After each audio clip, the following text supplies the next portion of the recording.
ಈಗ ಪಬ್ಲಿಸಿಟಿ ಯಾರು ತಗೊಳಲ್ಲ ಮೇಡಮ್, ಯಾಕೆ ತೊಗೊಬಾರ್ದು? ವಿಚಾರ ಇದ್ದಾಗ ಪಬ್ಲಿಸಿಟಿ ಯಾಕೆ? ನನ್ನ ಐಡಿಯಾಲಜಿ, ನನ್ನ ವಿಚಾರ ಜನಗಳಿಗೆ ರೀಚ್ ಆಗಬೇಕು, ಪಬ್ಲಿಸಿಟಿ ಬೇಕಾಗಿದೆ. Why not? ಯಾಕೆ ಪಬ್ಲಿಸಿಟಿ ಯಾಕೆ ತಗೊಳ್ಬಾರ್ದು? ಏನು ನಿರ್ಬಂಧ ಇದೆಯಾ? ಯಾಕೆ ತಗೊಳ್ಬಾರ್ದು?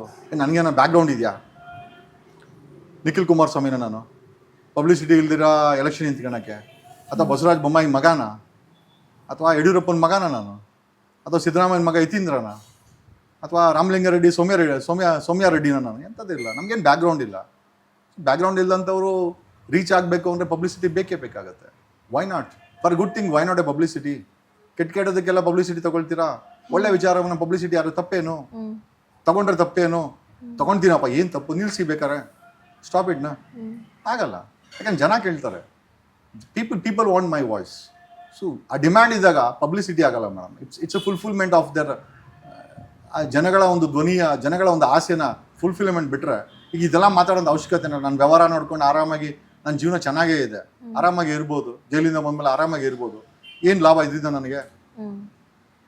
ನಾನು ಆಸ್ತಿಯನ್ನು 1400 ಕೋಟಿ ಮಾಡ್ಕೊಳ್ಳೋ ಆಸೆ ಅಂತೂ ನನಗೇನಿಲ್ಲ. ಲುಲು ಮಾಲ್ ಕಟ್ಟಬೇಕು ಅಂತ ನನಗೇನು ಆಸೆ ಏನಿಲ್ಲ. ಓಕೆ, ನನಗೇನು ನನ್ನ ಆಸೆ ಏನು ಅಂತಂದರೆ ನಮ್ಮ ಕರ್ನಾಟಕದ ಜನರ ಮುಖದಲ್ಲಿ ಒಂದು ಸ್ಮೈಲ್ ನೋಡಬೇಕಾಗಿದೆ. ಇವತ್ತಿನ ಉಸುವಳಿ ರಾಜಕಾರಣಿಗಳು ಅವ್ರನ್ನ ಕಿತ್ತು ತಿಂತಾ ಇದ್ದಾರೆ, ಬೆಲೆ ಏರಿಸ್ಬಿಟ್ಟಿದ್ದಾರೆ. ಅವ್ರಿಗೇನೇ ಬೇಕು ಅಂದರೆ ಸರ್ಕಾರದ ಕಚೇರಿಗಳಿಗೆ ಹೋಗ್ಬೇಕು, ಲಂಚ ಕೊಡಬೇಕು, ತಿಂಗಾನ್ಗಟ್ಲೆ ರಜಾ ಹಾಕಬೇಕು. ವೈ ನಾಟ್ ಗೌರ್ಮೆಂಟ್ ಸರ್ವಿಸಸ್ 2028ಕ್ಕೆ ನೋಡುವಂಥ ಒಂದು ಕರ್ನಾಟಕ ಆಯಿತು ಅಂತಂದರೆ ಗೌರ್ಮೆಂಟ್ ಸರ್ವಿಸಸ್ ಮನೆ ಬಾಗಿಲಿಗೆ ಯಾಕೆ ಬರಬಾರ್ದು? ವೈ ನಾಟ್ ಗೌರ್ಮೆಂಟ್ಸ್ ಒಂದು ಡೆತ್ ಸರ್ಟಿಫಿಕೇಟ್ ಬೇಕು, ಒಂದು ಕಾಲ್ ಸೆಂಟರ್ ಫೋನ್, ಗೌರ್ಮೆಂಟ್ ಕಾಲ್ ಸೆಂಟರ್ಗೆ ಫೋನ್ ಮಾಡಿದ್ರೆ ಡೆತ್ ಸರ್ಟಿಫಿಕೇಟ್ ಮನೆಗೆ ಬರಬೇಕು. ಬರ್ತ್ ಸರ್ಟಿಫಿಕೇಟ್ ಒಂದು ಕಾಲ್ ಸೆಂಟರ್ಗೆ ಫೋನ್ ಮಾಡಿದ್ರೆ 35 ರೂಪಾಯಿ ದುಡ್ಡು ಇಸ್ಕೊಬೇಕು, ಮನೆಗೆ ಬಂದು ಒಂದು ಡೆತ್ ಸರ್ಟಿಫಿಕೇಟ್ ಕೊಡಬೇಕು. ಒಂದು DL ಬೇಕು. ಒಂದು ಕಾಲ್ ಸೆಂಟರ್ಗೆ, ಕರ್ನಾಟಕದ ಕಾಲ್ ಸೆಂಟರ್ಗೆ ಫೋನ್ ಮಾಡಿ, ಸರ್ಕಾರಿ ಕಾಲ್ ಸೆಂಟರ್ಗೆ ಫೋನ್ ಮಾಡಿದ್ರೆ RTO ಅಧಿಕಾರಿ ಬಂದು ನನ್ನ ಟೆಸ್ಟ್ ಮಾಡಿ ನನಗೆ ಕೊಡಬೇಕು. ಅಲ್ಲಿ ಪ್ಲಾನ್ ಅಪ್ರೂವಲ್ ಬೇಕಾ? ಟೌನ್ ಪ್ಲಾನರ್ ಬಂದ್ಬಿಟ್ಟು ಮನೆಗೆ ಬಂದು ಡಾಕ್ಯುಮೆಂಟ್ಸ್ ಕಲೆಕ್ಟ್ ಮಾಡಿಕೊಂಡು ಆ ಫೀಸ್ 250 ರೂಪಾಯಿ 300 ರೂಪಾಯಿ ಇಸ್ಕೊಂಡು. Why not this Karnataka? ಈ ಕರ್ನಾಟಕ ಯಾಕೆ ನಾವು ಕಾಣಬಾರ್ದು?